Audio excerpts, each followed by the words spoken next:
अस्सलाम वालेकुम। Solar panel की प्राइसेस जो बहुत तेज़ी से नीचे को गिर रही थी और ये एक्सपेक्टेशन की जा रही थी कि ये जो प्राइस है ये 80 रुपये पर वाट तक पहुंच चुकी है और मज़ीद नीचे यानी कि 60 रुपये पर वाट या फिर 50 रुपये पर वाट तक जाकर ये स्टेबल होगी, लेकिन ऐसा कुछ भी नहीं हुआ और ये जो प्राइस है अब मार्केट में स्टेबल हो चुकी है। अब ये प्राइसेस ना सिर्फ स्टेबल हो चुकी हैं बल्कि ये बहुत तेज़ी से ऊपर की तरफ जाने वाली हैं। और ये कैसे ऊपर की तरफ जाने वाली हैं, यही प्राइसेस बहुत तेज़ी से नीचे को आ रही थी। इसकी क्या रीज़न है और ये कैसे हुआ, ये सब कुछ जानने के लिए हमें पीछे जाना पड़ेगा। फरवरी तक बहुत तेज़ी से प्राइस बढ़ रही थी। फरवरी तक ये प्राइस 130 रुपये पर वाट तक पहुंच चुकी थी और मज़ीद ऊपर को जाने के लिए तैयार थी, यानी कि ये एक्सपेक्टेशन तब की जा रही थी कि ये प्राइसेस 140 या 145 रुपये पर वाट तक जाकर रुकेगी। लेकिन इसके बाद कुछ ऐसे काम हुए, कुछ ऐसे फैक्टर्स थे जिसकी वजह से प्राइसेस बहुत तेज़ी से नीचे को गिरी। इसकी मेन रीज़न ये थी कि सोलर पैनल्स के कंटेनर्स जो थे वो क्लियर नहीं हो रहे थे। पोर्ट के ऊपर माल रुका हुआ था, बहुत सारे कंटेनर्स रुके हुए थे और माल जो था वो बहुत शार्ट था और स्टॉक जो पड़ा हुआ था वो पहले वाला स्टॉक ही वही चल रहा था। सोलर माफिया की जो मनमानी थी वो उरूज पे थी, क्योंकि उनके पास स्टॉक पड़ा हुआ था। जिनके पास स्टॉक था उन्होंने अपना स्टॉक रोक लिया था। तब एलसीज बंद थी और सिर्फ चंद एक बड़े जो स्टॉकर थे उनके पास ही स्टॉक पड़ा हुआ था और वो अपने मनमानी के रेट लगा रहे थे और रोज़ाना रेट को बढ़ाए जा रहे थे। और जो कस्टमर था वो बहुत ही ज़्यादा परेशान और कंफ्यूज था, क्योंकि सीज़न स्टार्ट हो रहा था। कस्टमर के जहन में ये था कि ये जो गर्मियों का सीज़न स्टार्ट हो रहा है, इससे पहले पहले हम माल जो है वो मार्केट से उठा लें, परचेजिंग अपनी पूरी कर लें, ताकि बाद में हमें ज़्यादा रेट के ऊपर माल ना ख़रीदना पड़े, क्योंकि आगे ज़्यादा गर्मी हो जाएगी तो ज़्यादा तेज़ी से माल का रेट ऊपर को जाएगा। लेकिन इसके उलट सारा कुछ चल रहा था और इस वजह से बहुत तेज़ी से रेट ऊपर को जा रहा था। तो फिर कुछ ऐसे फैक्टर्स हुए जिसकी वजह से रेट बहुत तेज़ी से नीचे को आए और धड़ाम हो गए, ज़मीन बोस हो गए सारे रेट्स। उसकी मेन रीज़न जो थी एलसीज बंद थी, लेकिन मार्च के महीने में ये एलसीज खुल गई। उसके बाद और भी काफ़ी सारे फैक्टर्स थे जिनकी वजह से प्राइसेस नीचे को आती गई और गिरती गई। उसमें सबसे बड़ा फैक्टर अगर हम देखें तो उसमें ये देखने को मिलता है कि एक तो रमज़ान शरीफ जो था वो चल रहा था और लोग रोज़े रख रहे थे। रमज़ान मुबारक में लोग इबादत में मसरूफ़ थे और ज़्यादा गर्मी की वजह से लोग बाज़ारों का रुख करने से परहेज़ कर रहे थे और काफ़ी लोग रोज़ों की वजह से भी ख़रीदारी कर रहे थे। रोज़े शुरू होने से पहले ही लोगों ने जिनके पास बजट था उन्होंने अपनी ख़रीदारी मुकम्मल कर ली थी। लेकिन रोज़े शुरू होने के बाद जो कस्टमर था वो मार्केट की तरफ रुख नहीं कर रहा था। बहुत कम लोग मार्केट में आ रहे थे, क्योंकि ज़्यादातर लोग रोज़े रखते हैं और गर्मी में बाहर मार्केट में सुबह से शाम तक फिरना पड़ता है, प्राइसेस चेक करनी पड़ती हैं। लेकिन फिर ऊपर से जो जलती पर तेल का काम किया वो बारिश ने किया। बारिश और आंधियों का एक सिलसिला शुरू हो गया पूरे मुल्क में। मुख्तलिफ इलाकों में, मुख्तलिफ शहरों में वक्फे से बारिशें जो होनी स्टार्ट हो गई और आंधियाँ शुरू हो गई। ये एक पूरा सिलसिला था। बारिशों की वजह से गर्मी का जोर जो था वो टूट चुका था और बहुत तेज़ी से जो बढ़ती हुई गर्मी थी वो रुक चुकी थी और गर्मी का जोर टूटने की वजह से ठंडी हवाएं चल पड़ी थी। इसलिए लोगों ने सब्र से काम लिया और अवाम ने जो सोलर बाइकाट की मुहिम चलाई, इसने भी जलती पर तेल का काम किया और बहुत तेज़ी से नीचे को प्राइसेस आ गई और डॉलर की प्राइसेस जो थी वो बहुत स्लो ऊपर को जा रही थी या फिर तकरीबन स्टेबल ही थी और इतना कोई ज़्यादा बड़ा जो था उसमें डॉलर की प्राइस में हमें देखने को नहीं मिला। लेकिन जो बारिशों ने काम किया वो सबसे ऊपर था, क्योंकि मौसम ठंडा होने की वजह से लोगों ने सुकून से रोज़े भी रखे। ये तो हो गए दो फैक्टर्स, बारिशें और रोज़े। बारिशों और रोज़ों की वजह से बहुत सारे लोग मार्केट का रुख करने से परहेज़ करते रहे। लेकिन इसके बाद ईद आ गई। ईद में बहुत तकरीबन 4 या 5 सरकारी छुट्टियां थी, लेकिन जो प्राइवेट लोग थे उन्होंने 5 से 10 छुट्टियां भी की और ईद की वजह से लोगों ने ईद की शॉपिंग जो थी वो स्टार्ट कर दी। लोगों ने जूते, कपड़ा वगैरह और इस तरह की जो चीज़ें थी, ईद की जो मेन जो बुनियादी ज़रूरियात थी उनके ऊपर लोगों ने इन्वेस्टमेंट की और इसकी वजह से लोगों के पास बजट भी कम था और ईद की जो मसरूफियात थी और फिर शादियों का जो सीज़न चल रहा था, इस वजह से लोगों ने मार्केट में निकलने से परहेज़ किया। बड़े बड़े जो सोलर डीलर्स थे, जो बड़े बड़े स्टॉक माफिया वाले लोग थे, उन्होंने ये सोचा हुआ था कि ईद की छुट्टियां जैसे ही ख़त्म होंगी तो मार्केट में बहुत तेज़ी आएगी, बहुत बूस्ट अप होगी मार्केट और कस्टमर बहुत तेज़ी से भागा आएगा मार्केट में और बल्क क्वांटिटी उठाएगा, जिसकी वजह से मार्केट में माल शार्ट होना शुरू हो जाएगा और फिर हम प्राइसेस बढ़ाएंगे। लेकिन ऐसा कुछ भी नहीं हुआ और उल्ट चल रहा था सब कुछ। और बहुत तेज़ी से प्राइसेस गिरी। उसकी मेन जो रीज़न थी वो ये थी कि ईद ख़त्म होने के बाद होना तो ये चाहिए था कि मार्केट में तेज़ी आती, लेकिन मार्केट में तेज़ी क्यों नहीं आई? उसकी रीज़न ये थी, पाकिस्तान की जो ज़्यादातर आबादी है वो देहातों में रहती है। आपको पता है कि 70% जो है पाकिस्तान में किसान है, और किसान इस मुल्क की मईशत की रीढ़ की हड्डी है। यानी कि जो ज़मींदार हजरात हैं वो ज़मीनों पर फसलें काश्त करते हैं, उनकी आमदन से जो पैसा आता है वो बहुत ज़्यादा पैसा मार्केट में आता है, मार्केट को बूस्ट अप करता है। 70% पॉपुलेशन जिसने अप्रैल के महीने में ख़रीदारी करनी थी, सोलर के लिए निकलना था बाहर, वो बाहर निकल नहीं सके, क्योंकि आपको पता है कि पूरा अप्रैल का महीना गंदम की कटाई चलती रही है, और गंदम की कटाई बहुत तेज़ी से नहीं चली। इसमें वक्फे वक्फे से बारिशें होनी स्टार्ट हो गई थी। बारिश की वजह से काम रुक जाता था। जब एक दफ़ा बारिश होती थी फिर 6-7 दिन तक कटाई रुक जाती थी, कटाई नहीं चलती थी। इसलिए बार बार जो ऊपर नीचे बारिशें हो रही थी उसकी वजह से किसानों की फसलें ख़राब हो रही थी।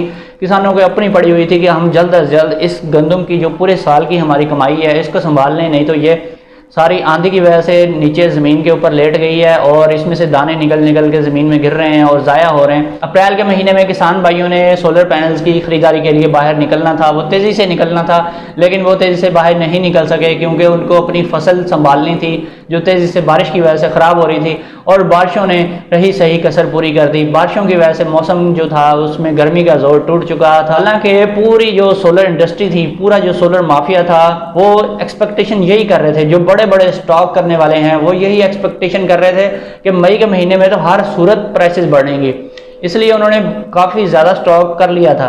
सोलर माफिया की पूरी उम्मीदें थी कि ये प्राइसेस बहुत तेज़ी से ऊपर को जाएंगी, और मई के महीने में तो इन्होंने जाना ही जाना है क्योंकि गर्मी में बहुत ज़्यादा इजाफा होगा और लोग बहुत तेज़ी से सोलर मार्केट का रुख करेंगे और सोलर पैनल्स को बहुत तेज़ी से परचेज़ करेंगे और मार्केट में माल शार्ट होना शुरू हो जाएगा, या फिर हम खुद से शार्ट कर देंगे और अपने मन मानी के रेट लगाएंगे। लेकिन ऐसा कुछ भी नहीं हुआ। हालांकि मई के महीने में किसान भाइयों के पास बहुत ज़्यादा पैसा आना होता है, गंदम का पैसा होता है, जिसकी वजह से सोलर ट्यूबवेल लगवाने के लिए वो बहुत ज़्यादा माल उठाते हैं। ऐसा कि आप जानते हैं सबसे ज़्यादा सोलर पैनल्स सोलर ट्यूबवेल के साथ इस्तेमाल होते हैं। इसमें कम से कम 12 सोलर पैनल्स, 14, 16, 18 या फिर 20 या 24 सोलर पैनल्स चाहिए एक सोलर ट्यूबवेल को अच्छे तरीके से चलाने के लिए। और सोलर आटा चक्की भी है, उसके साथ भी काफ़ी सारे सोलर पैनल्स लगते हैं, और ये सोलर ट्यूबवेल और सोलर आटा चक्की ज़्यादातर किसान भाई लगवाते हैं। उन्होंने परचेसिंग करनी थी, मार्केट में आकर बहुत ज़्यादा क्वांटिटी में माल उठाना था, जिसकी वजह से प्राइसेस बहुत ज़्यादा ऊपर को उठनी थी, वो नहीं उठ सकी। इसकी मेन रीज़न जो थी मई के महीने में क्यों नहीं प्राइसेस ऊपर क्यों गई, वो गंदम की प्राइस थी। गंदम की प्राइस तो हालांकि आप सोचेंगे कि वो बढ़ चुकी है, 4000 रुपये मान या उससे भी ऊपर की प्राइसेस में सौदे हो रहे हैं, तो फिर किसान के पास तो बहुत ज़्यादा पैसा आना चाहिए था। लेकिन वजह क्या बनी? वजह ये बनी कि जो अफवाहें मार्केट में फिर रही हैं, वो अफवाहें जो हैं वो उसके मुताबिक ये प्राइसेस जो गंदम की हैं ये थोड़ी हैं, 4000 रुपये पर मन थोड़ी हैं, इन्होंने 5000 या 6000 रुपये पर मन तक जाना है। इन अफवाहों की वजह से किसान भाइयों ने गंदम का स्टॉक कर लिया है, वो गंदम सेल नहीं कर रहे। सिर्फ छोटे जो बेचारे मजबूर तबका है, जो 2-4 एकड़ या 10 एकड़ ज़मीन के मालिक हैं, सिर्फ वही अपनी गंदम सेल कर रहे हैं, क्योंकि उन्होंने अपना ख़र्चा चलाना है पूरे साल के, जो उन्होंने अपने कर्ज़े हैं वो क्लियर करने हैं, और खाद स्प्रे बीज के पिछले पैसे देने हैं, और नई फसल जो आगे काश्त करनी है अगले महीने में, वो काश्त उसकी बड़ी तेज़ी से शुरू होगी, वो लगाने के लिए उन्हें पैसा चाहिए। उसके लिए उन्होंने डीजल ख़रीदना है, खाद खरीदनी है, बीज खरीदने हैं, और ट्रैक्टर और उसके ज़राई आलात ख़रीदने हैं। इसके लिए बहुत ज़्यादा पैसा चाहिए। वो छोटा ज़मींदार जो है वो अफोर्ड नहीं कर सकता ये सारे अखराजात। जो बड़ा किसान है जिसके पास बहुत ज़्यादा ज़मीन है और बहुत ज़्यादा वसाइल हैं, उसने अपनी जो फसल है वो ज़्यादातर स्टॉक कर ली है। किसी ने बोरियों की सूरत में रखी हुई है, किसी ने भड़ोलों में डाल के स्टॉक कर ली है, ताकि ये रेट बढ़ेगा तो फिर ही हम इसको सेल करेंगे, ताकि हमें ज़्यादा से ज़्यादा बेनिफिट मिले। या फिर जो व्यापारी हजरात हैं जिनके पास कैश अवेलेबल था, उन्होंने गंदम खरीद कर स्टॉक कर ली है, ताकि इसको हम स्लो करके मार्केट में डालते जाएंगे। जैसे जैसे रेट बढ़ता जाएगा वैसे वैसे हम इसको निकालते जाएंगे, और पूरा साल इसको थोड़ी थोड़ी करके सेल करेंगे, जिसकी वजह से हमारे जो है हर मंथ हमें इनकम भी आएगी और हमारी प्राइस भी बढ़ती जाएगी, जिससे हम भरपूर फ़ायदा उठाएंगे। इसकी वजह से जो गंदम का पैसा था वो मार्केट में इंजेक्ट नहीं हुआ।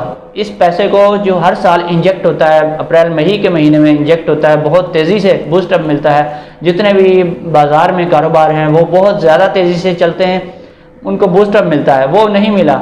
इसकी वजह यही थी कि पैसा जो था वो गंदम की सूरत में अभी पड़ा हुआ है, वो स्टॉक में है, वो जब तक मार्केट में नहीं आता तब तक ये रेट जो है वो बढ़ने का इतना चांस नहीं है। ये सारे फैक्टर्स जो थे इन सब ने मिलकर सोलर पैनल्स की प्राइसेस को ज़मीन बोस किया है और सोलर माफिया इंडस्ट्री जो थी वो उसका धड़म तख्ता हो गया है, वो नीचे को गिर गई है और प्राइसेस बहुत तेज़ी से नीचे को आई हैं। इस सारे सिनेरियो में हम देखें तो हमें सारा कुछ समझ में आ जाता है कि ये प्राइसेस कैसे नीचे को आई हैं। अब जो मैं आपको बोल रहा हूँ कि ये प्राइसेस कैसे दोबारा बूस्टअप होने वाली हैं, कैसे दोबारा ऊपर को उठने वाली हैं, सारा जो सिनेरियो मैंने आपको बताया है, ये सारी की सारी बातें सोलर पैनल की प्राइसेस बढ़ने के अगेंस्ट जाती हैं। यानी कि इन सब बातों का प्राइसेस बढ़ने के साथ कोई ताल्लुक नहीं है, बल्कि कम होने के साथ ताल्लुक है। अब मैं आपको बताता हूँ कि सोलर पैनल्स की प्राइसेस कैसे ऊपर को जाएंगी। ये ऊपर को जाने वाली हैं और ये आप देखेंगे कि अगला महीना जो शुरू हो रहा है जून का, इसमें आपको वाज़े तौर पर फ़र्क नज़र आएगा। ये हो सकता है 140 रुपये या 150 रुपये पर वाट तक भी रेट पहुँच जाए। कम से कम जो पुराना लेवल था 130 रुपये पर वाट, तो ये जाएगा और ये जून में बहुत तेज़ी से आप जाता हुआ आपको नजर आएगा। जैसा कि आप जानते हैं मुल्क के सियासी हालात बहुत ज़्यादा कशीदा हो चुके हैं और ये कशीदगी बहुत ज़्यादा अरूज पे पहुंच चुकी है और बहुत ज़्यादा पॉलिटिकल पोलराइजेशन हो चुकी है, बहुत ज़्यादा कौम जो है तकसीम हो चुकी है। हर कोई यही चाहता है कि मुल्क की बेहतरी हो, मुल्क की फलाह हो, इसके लिए ही हर कोई अपनी अपनी सिमत में लगा हुआ है काम करने के लिए।